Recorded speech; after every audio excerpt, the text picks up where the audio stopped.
Hello, how is everyone doing today? What is it? It's March the 21st, is it? Yes, March the 21st. Thank you for joining again today. And I want to thank Sabio, who are allowing me to do this. They're sponsoring this episode. So thank you very much, Joe, Stu, Craig, and all the guys at Sabio. I appreciate your support. Let's start with you. Who is watching today? Please do say hello. Remember, this is your opportunity to expand your network as well. People will drop in, say hello. Why not connect with people you're not already connected with? Let's see. Hello. Hey, Scott. Good morning. How are you? Danny, I get to type first like it's 2006 on Facebook. Morning, all. What a year, though. 2 years before Tottenham won their last cup. Not that I'm Julie, there she is. G'day, Luke. How you doing, mate? And all. Hey, Eaton. Eaton from Israel. Hello. Hi, Laura. How are you? Simmer's here. Brilliant. Simon is here too. Awesome. And Nick. Nick, stay tuned to the end, mate. Um, this is brilliant. It's great to see you all. And Nick is here. Hi, Andrea. How are you doing? This is brilliant. Remember what I was saying. If you're not already connected, then please do let me know. Bev's here with Marianne, sat here with Marianne. She's talking to herself. Two legends of our industry there, Bev and Marianne. Can you all see me though? Do I just look like a head that's floating? Can you actually? I am here. Look, I'm down with the kids with my latest kit.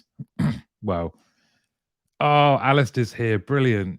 Good evening. Good evening, all the way from Canberra, an international show today. So let's crack on. I thought I'd give you a little update on the team leader community. We're about 3 weeks in, and there are 55 people in the community. The next couple of days, there will be we'll have over 100. And just as a reminder, the most you'll pay, that it's actually 55 if you have more than three people joining. But for £65, you're in the community for the year, and we're having a brilliant time in there. So doesn't all just need to be team leaders. If you want to join and see what's happening for team leaders in our industry, please do join. uh, Shirt needs a license. It does. Sorry about that. When you have get out a wrap at 10, but a paintballing stag do at 12. Oh, please share pictures, Danny. I imagine you're pretty good at it, aren't you? Look at that. You have a better day planned than most of us, I imagine. Okay. Before we crack into some content, I just want to tell you about something. I don't know why I've agreed to this, but next week's show, so pencil this into your calendar, is going to look a little bit different. This is Melody, my 16-year-old stepdaughter. I've agreed for work experience for Melody and two of her friends, and they're going to be working with me for a week. So we this my company is less than a couple of months old, and next week three Melly and two of her friends are taking over Get Out a Rap, and it will also be this show as well. So if you have, I'm looking for ideas on what the girls can do. I've got some ideas, but I would welcome any opportunities or any ideas you've got for what I could get three 16-year-olds to do. Theoretically, I'm going to be the boss, but we'll see how that pans out. Barry's here, another legend of the team leader community. Barry's been awesome in that, helping me out. So please, ideas on what you think I can get the girls to do. They're going to take over this show, so God only knows what that's going to be like. I'm sure it'll be fun. Right. Are we ready for the first opinion piece? So, this is a buzzword in our industry. You must have heard of it. It's apparent all the time. Ah, here we go. Morning, Martin, and all you lovely people. Marianne, I'm here with Beverly and Wonderful Haven't. She keeps kicking me under the table. Not sure why.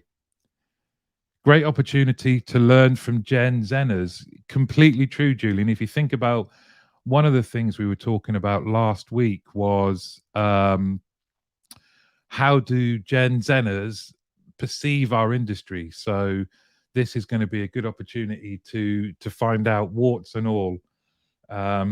YouTube style reaction videos to one of your old episodes. I don't know if I can put them through that, Danny. How do they think we can appeal to their generation as an exciting career path? Really, really true. I think one of the things I've got a nail for that, Simmer, is how I explain what our industry is. I still can't seem to nail that. But these are great ideas. Okay. Oh, Slam Duggan's here. Yo, yo, yo, on holiday today, but couldn't miss this. Phil, thank you so much. And another awesome human being is here, Craig. Craig from Red Recruitment is amazing. So, morning, sports fans. Sales promo for your merch. Yeah, very true. I imagine there's going to be a lot of TikToks, so I can crack open the dad dancing again. It's been a while. Oh, look, Dan's here. Hey up. You okay, my friend? I am. I don't want to say I'm loving it because I'm boring myself saying that, but I am loving this journey into self-employment. I am 79 days in. I've got a little counter. David, how are you, mate? Oh, James is here as well. Good morning. We have a lovely collection of people. So let's start with. Sorry, I'm missing these. Luke, want to learn how to interact with people, Jen said, come to the contact center. Very true. I can take the girls to a contact center. That would be interesting. Right. Here's the question for today. What is Insight? How is it helping our customers and our industry? I don't know about you, but I think the last kind of 18 months, certainly, this has become one of our industry's buzzwords. You can't read anything on LinkedIn during the day without seeing somebody talk about insight and analytics. I think for me, though, the starting point is, what is it? What is insight? I would love to get your opinions or your understanding of what this is. It's a key part of our industry. It's a key part of understanding customers and customer experience and the customer journey. We hear a lot about analytics provides insight. What is insight? From your view, what is it? How do we use it? And how is it helping our customers and our industry? And we're going to get a bit interactive in a second, but I would love to hear from you and your understanding. Would you recognize insight if you see it? If so, what is it? And is it generally a force for good in our industry? Jordan is here. Talking of the team leader community, Jordan has been awesome, jumping on lives with me, throwing himself into everything. And for those of you that don't know, Jordan is team leader, team manager at Fab with Gary Gormley, no less. So, Jordan, good to see you. What does everyone think? What is insight? Because again, like I say, big buzzword in our industry, isn't it? Is it helping? Is it helping our industry? Here we go. Danny, fastest fingers. The ability to take information data and understand it fully and accurately. Great point to kick us off, Danny. Nick, insight is for me wisdom, an understanding of what knowledge tells us. Honestly, you guys never fail to disappoint with. You're very poetic with your language. That's such a good point, Nick. Very well written. I didn't mean that to sound like I was a teacher or something. Jordan, pleasure as always. Love this topic. In my Dyson days, the insight was just a numbers dump initially. It got to a place of genuine This is what is causing us waste. And then a collective effort to stop said waste, leading to a CX improvement and less contact. Craig, so you're saying this is kind of like it's evolved, right? So it was initially this numbers dump, and then you pick through it to get to the insight, right? Nick, insight differs hugely from data. Lots of people and systems collect data but fail to generate insight. Insight, in my opinion, is quantifiable or qualitative information that helps us to make decisions. Brilliant. You're welcome, Nick. Go to the top of the class. Dan, it's an interesting question. Insight is available every moment of the day, in every conversation, work or personal. You're giving insight now. Thank you. But insight isn't necessarily actionable insight.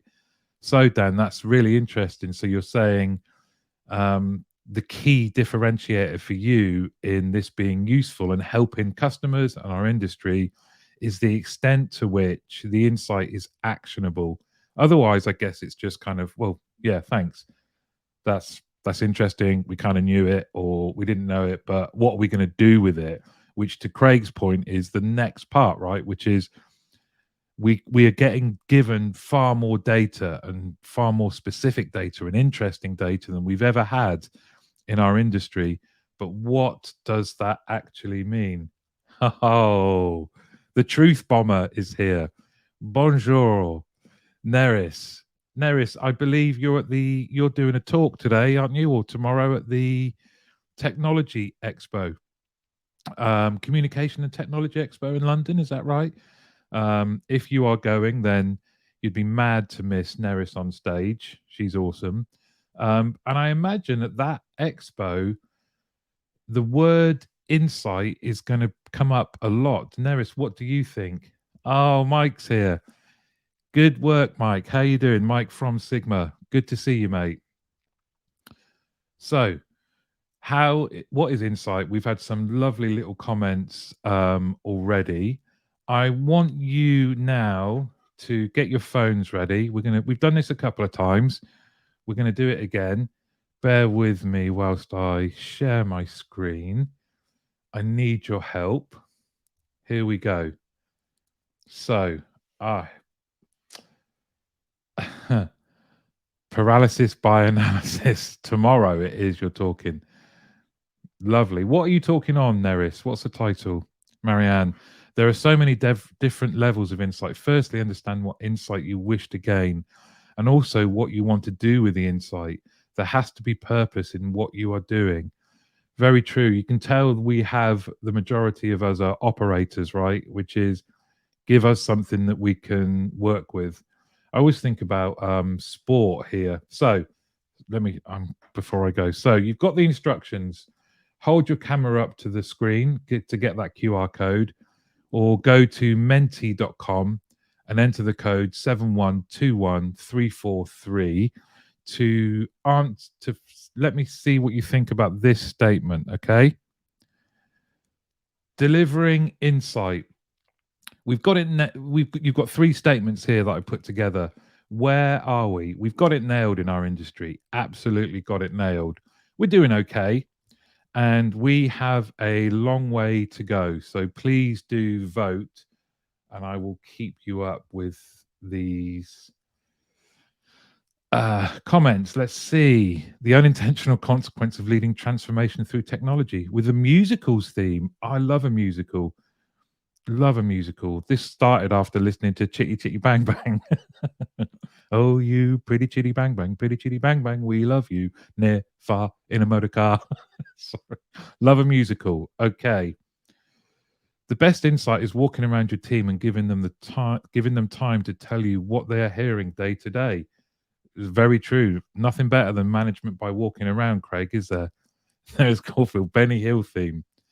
Look at the votes coming in. So we've got it nailed in our industry. We're doing okay. The last one is by far the one that's winning you by a majority. We have a long way to go.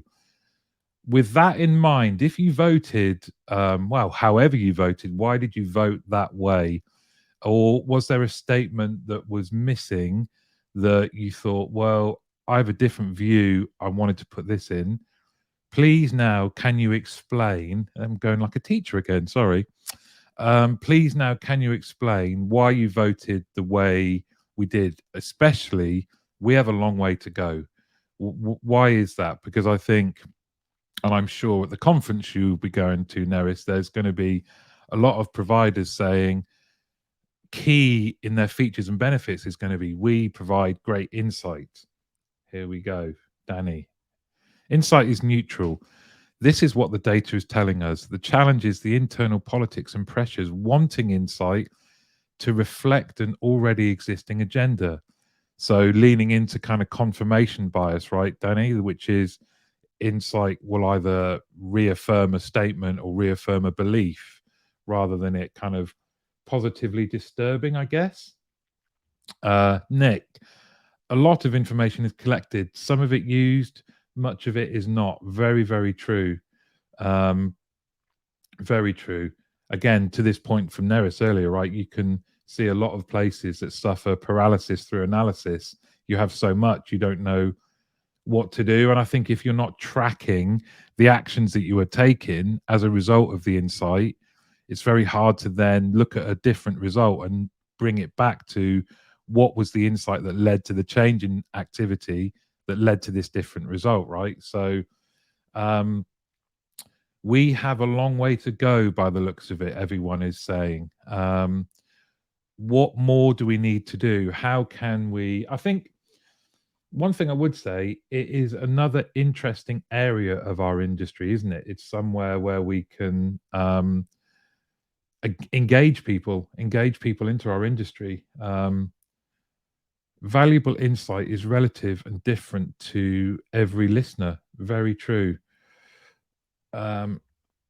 We collect so much data, but we're not always good at interpreting it or quick enough. Julie, I couldn't agree more.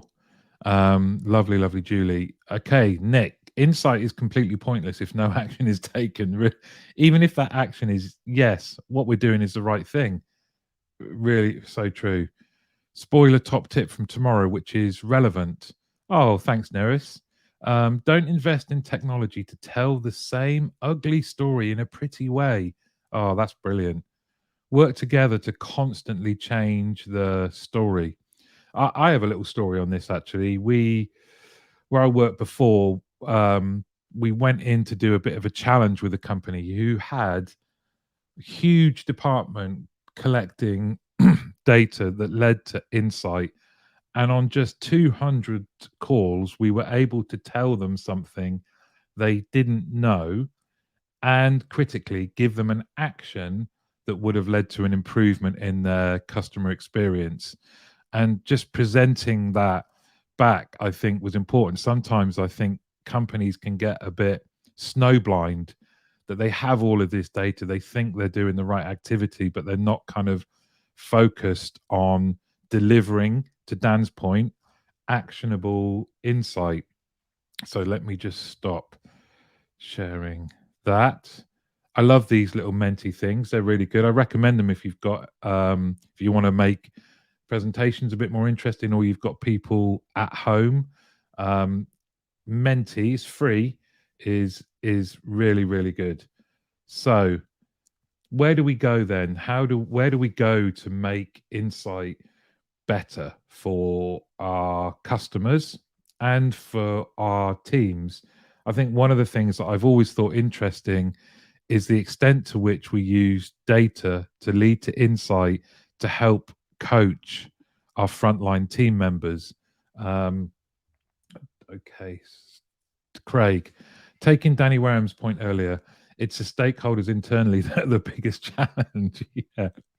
Isn't that always the way? Sometimes I think, well, often customers are the easy part, right? It's internally that we have all of our hurdles, whether that's projects, putting in new technology, changing processes, everything. It's internal is always the biggest hurdle, isn't it, mate? Cameron, hello, mate. Okay, contact centers are complex. True. Well, the ones I've been are. So the data we use should be against what our priorities are, but that will continue to shift over time. So having a wide array of data repositories is a good thing, I feel. Yeah, very true. I think, and I don't know what you think, if you've heard these terms used before.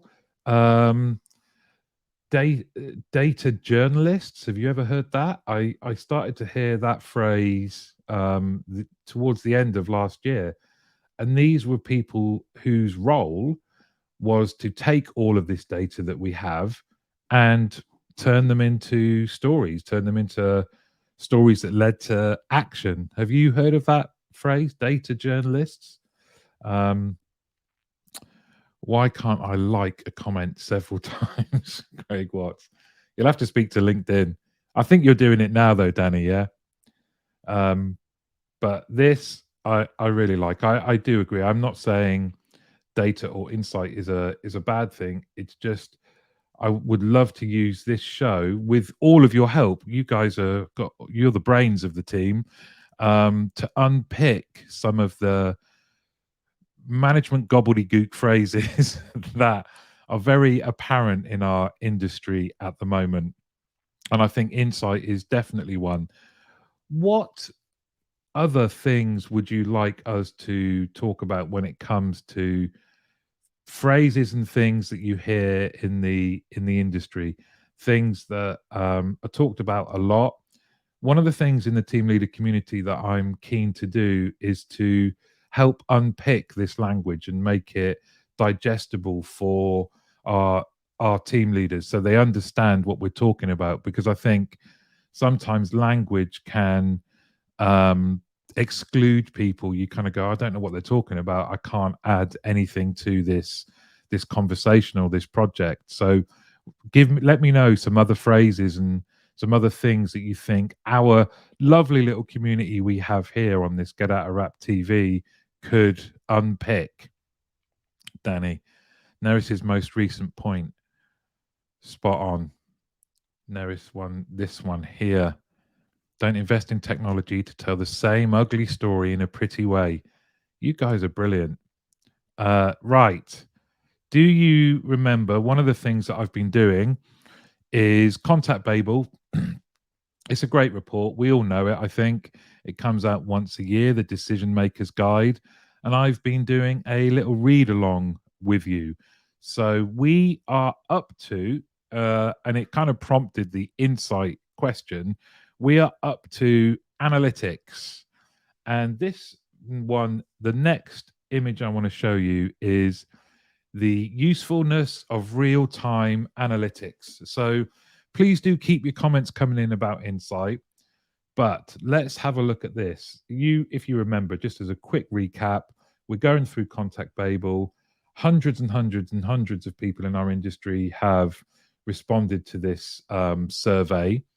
So when it comes to the usefulness of real-time analytics, number one, or joint first, is handling unhappy customers and flagging instances of non-compliance with regulations or script.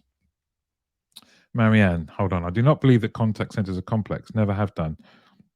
Most of it is not rocket science. It's simply about the right leadership, structure, processes, insight tech. I could go on. Just a counterpoint there to Cameron's point. The whole industry needs a look. Is ACW still applicable, given so many call centers are now contact centers? The same with talk utilization, etc. And don't get us all started on idle again. I promise I won't. Marion Withers, let's get out of our own way. Very true. But this is really good, Danny. We can definitely look at some of these phrases.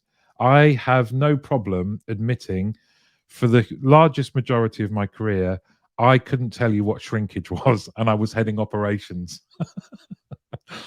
Because for me, I don't know, it just didn't do anything for me. But there you go, a bit of a confessional for you there. So, what do we think of this in terms of the usefulness of real-time analytics?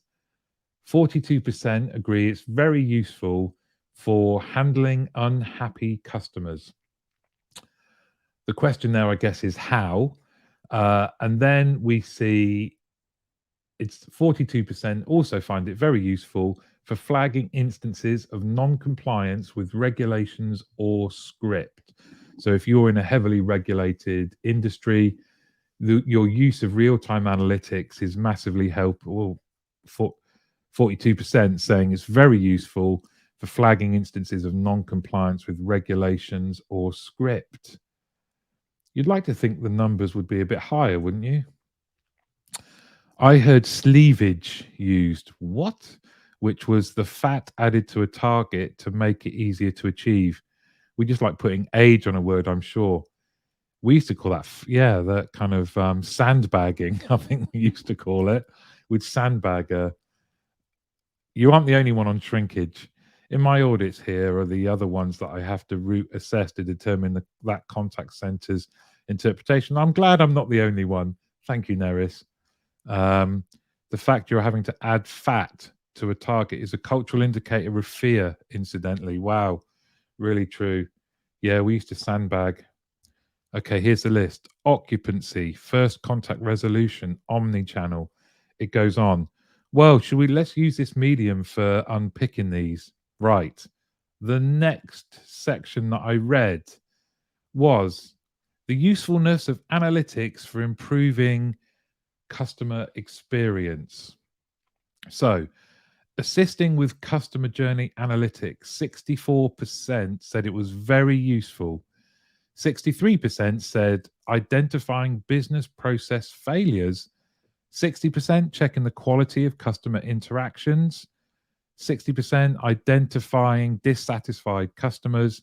And 57% identifying opportunities for self-service. And we'll get on to self-service in a I'm talking too fast. Sorry. I will slow down. Thank you for that. So let's have a look at this then. Usefulness of analytics for improving customer experience. What do we think about this one? Assisting with customer journey analytics, identifying business process failures. You aren't, but how did that feel? I think real-time integration is tech for tech's sake. Leave me alone. Yeah, very true. Very true. Feedback is a gift, but you've just experimented on me live, Neris. I'm like, I'm like a guinea pig. I'll tell you how it made me feel. It made me feel I should instantly slow down, but it did make me miss a beat. And from a feeling inside, a kind of weird nervousness, I guess. So you're dead right. I think this is a little bit like, do you remember back in the day when you had interventions in your ear saying, don't forget to tell them about life insurance? And you'd be, oh, right, that's completely ruined my flow. No need to apologize. I love it. I do. How, oh, I've missed one. How many renowned CX leaders does it take to change a light bulb? Well, you just need to go on LinkedIn with that one, Marianne. It's easy to say analytics is very useful for it. In practice, how much changes? Nick, to your point, look at the language here: assisting, identifying, checking, identifying. None of these kind of, yes, you could assume once identified, it then leads to action, right? But all of this it's assisting with customer journey analytics. Very useful. Okay. What does that actually mean? Because with all of this good stuff, you'd think we'd be seeing at the end a massive hike in how well we're doing from a CX point of view. And most of the stats don't bear that out. Okay. There's two main parts of CX: stuff gets done right, transactional, and quality of interaction, emotional. Analytics are great for the first part, but struggle to measure emotional connection. That's brilliant, Danny. How do you do that? Okay. The next chapter, we're on to another chapter now. We're making some headway. Just to give you a page idea, we're up to about 150 pages of the 450 page report. And needless to say, I want to reiterate, I think this report is brilliant. And this will be the first time that I've ever in my career gone through every single bit. This is a bit blurry. Sorry about that. So, use of self-service by contact center size. And you can see for all of our leaps and bounds in technology, the vast majority, regardless of average, large, medium, or small, the vast majority in terms of why they're using self service is FAQs.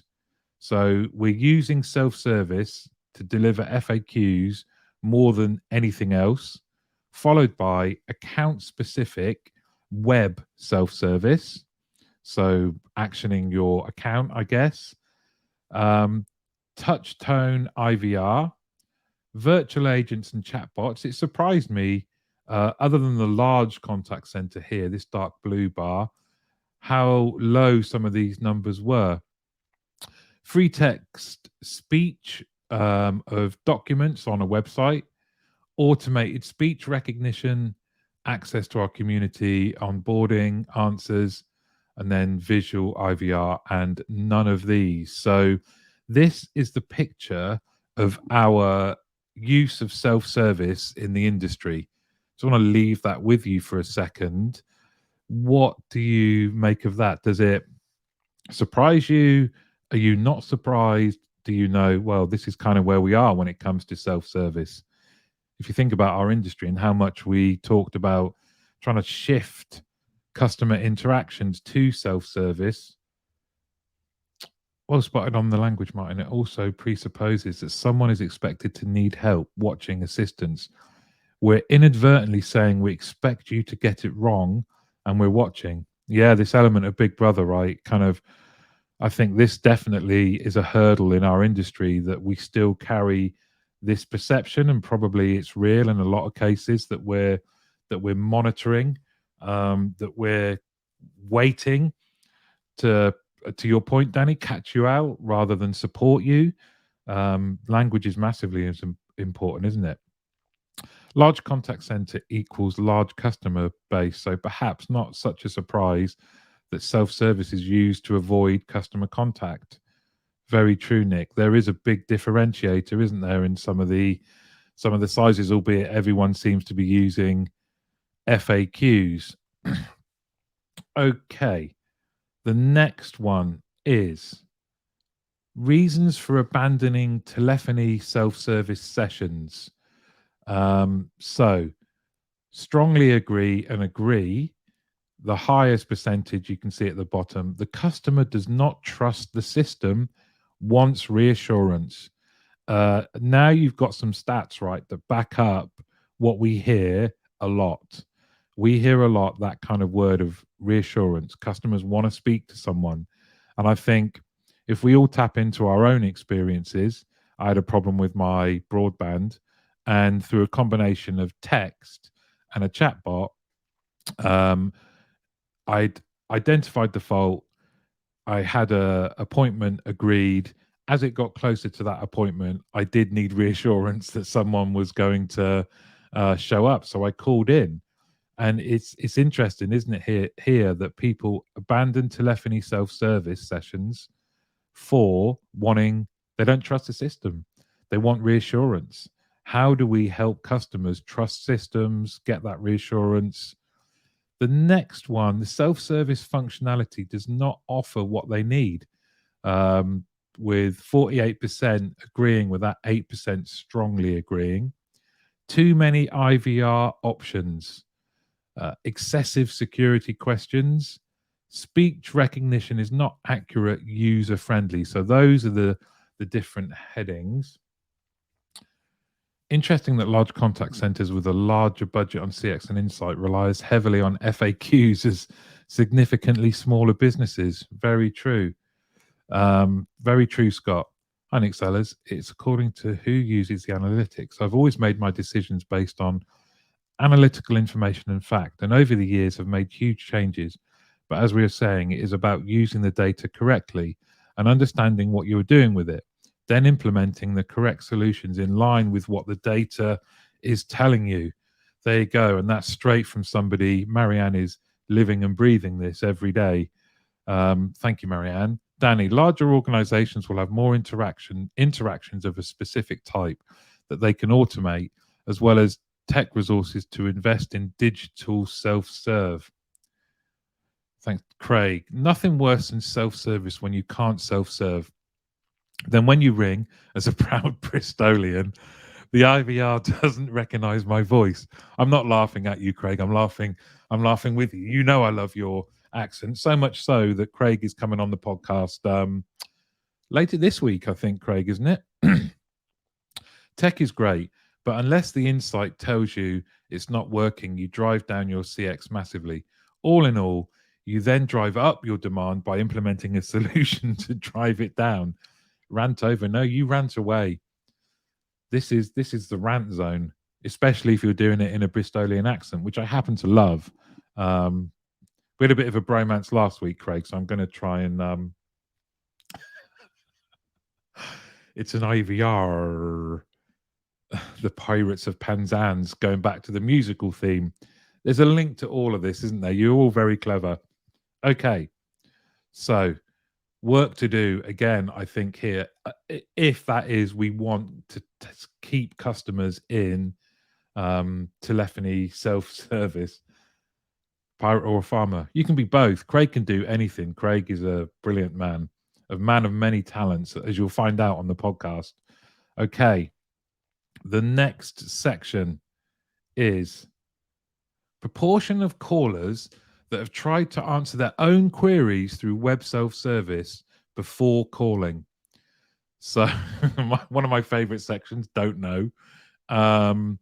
You can see that by far between 11 and 25% of their customers that was the contact centers that were surveyed are saying between 11 and 25% of their customers tried to answer their own queries, got fed up, couldn't answer them, and then called in. For those of you mathematically minded, you can tell me the overall picture this pie chart is telling us. You can see, so in more than 50% of occasions, 11% of their callers tried dealing with something on self-serve, abandoned it, and then called. Less than 10% were 27% of all callers. What do you think of this? 1 in 4 customers have tried is 61%. Danny, you're going to have to elaborate for me on that one, mate. Do we think this is a healthy picture, or again, does it show we've got some more work to do? I wonder where we're going actually in terms of IVRs. Here we go. Okay, Bev. An FAQ implies prior communication website. It doesn't answer the needs of the customers. How much insight, therefore, is buried in the text of those FAQs? So true. And isn't it a bit lazy of us to say it's in the FAQs? You do the work, customer. We know that these are frequently asked questions. Okay. If we're honest, most people don't want to speak to someone to fix a problem. First, they don't want the problem, really true. Second, they want the fix to be easily reached, self-serve. Third, they call. Yeah, yes, I agree with that, Nick. Very true. And I wonder how much of some of those earlier slides, right, were about we identify problems in our customer journey. If all of our focus was on there, then you wouldn't need some of these latter points. Right, Danny's going to help me out here. The less than 10% segment plus 11 to... Okay, I gotcha. The message is 1 in 4 customers would rather not speak to a contact center. Yes. Then, yeah, this is exactly what Nick is saying, Danny. Thank you so much for explaining that to me. I'd often have my teams, I'd often say to them, try explain this to me like I'm a toddler. Some centers will class the voice interaction as first call resolution if they answer the store opening time is X, forgetting they had tried to self-serve and got in a muddle because the website self-serve was crap. patting themselves on the back for one part because the first part didn't work. I love it, Neris. Marianne, there's a lot of work that is needed to be undertaken on self-serve. It is as simple as make them easy, simple, and make them technically work. That's insight. Danny Wareham, but 75% would. So this is 1 in 4 would rather not, but 75% would. It's interesting, isn't it? Are we getting stuck now? Are we getting stuck without insight? Right, okay. You'll be pleased to know we're coming to the end of this section. Well, maybe not pleased. It's all very interesting, isn't it? Okay. Customer journey projects and assessment. So, when asked about trying to look at their customer journey, you will see the following statements. We have difficulty following and understanding the customer journeys across channels.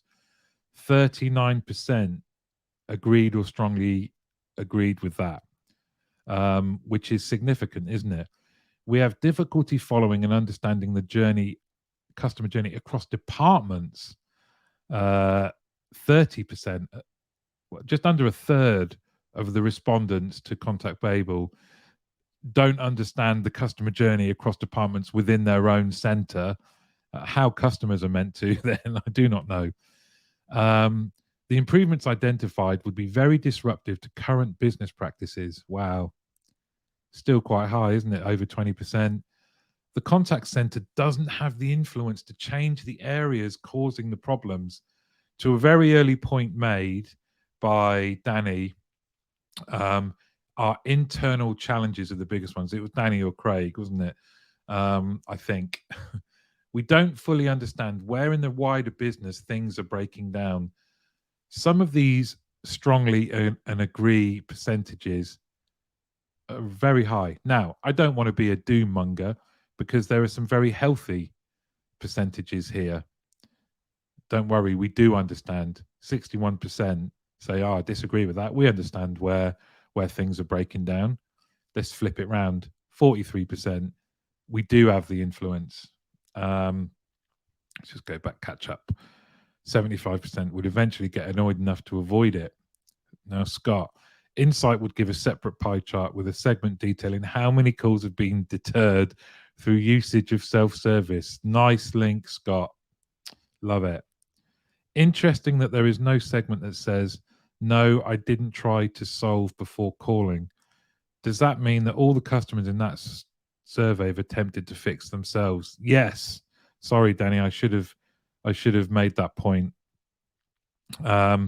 So you can see here, when it comes to use of self-serve, analytics, understanding our customer journey, Contact Babel's latest report is telling us we've got work to do.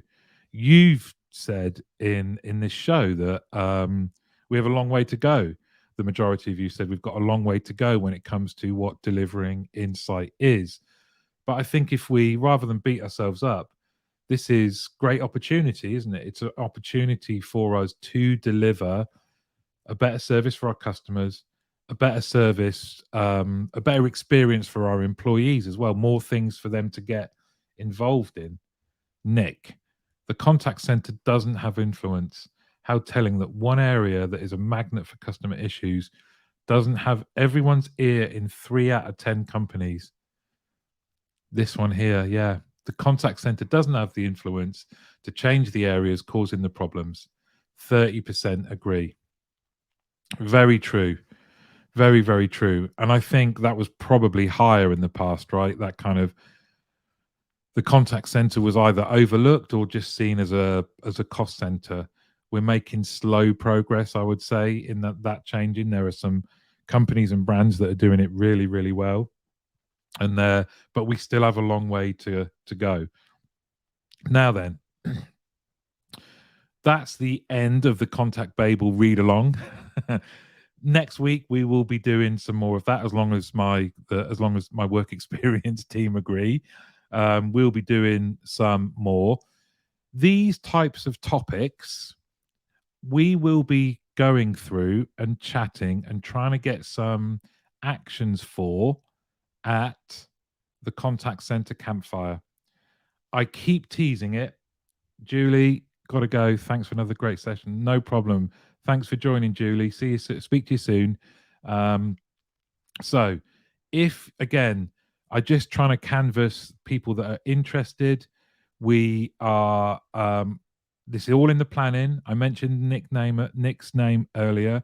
We're going to be planning this. It's going to be happening in the summer. If you would like to be an attendee at the contact center campfire, it's going to be brilliant. That's all I can say. It's going to be brilliant. Either drop into the comments here, just say yes, or send me a message afterwards. I disagree. I think we do have an influence. We need to seek to understand first to then be understood.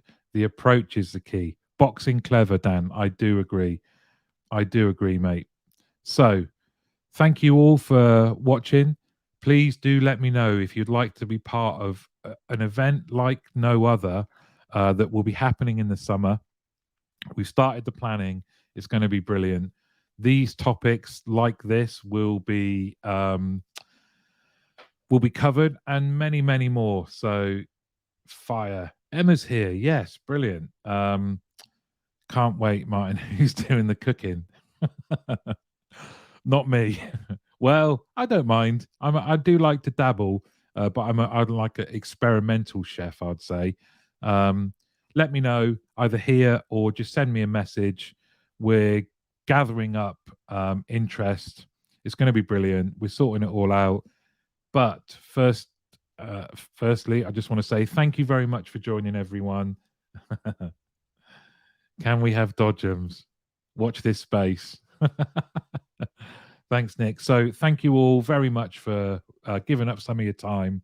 As always, yes, Craig, there will be an actual fire. This is the pyromaniac pirate farmer. Thank you all for coming along and joining. We can be a team and cook together. Yes, we can. Have a great week, everyone. Thanks again, Mr. Phil. Thanks for joining from your holiday. That is commitment to the cause. So, look, everybody, have a lovely, lovely day. Thanks for joining, and I will see you next Tuesday.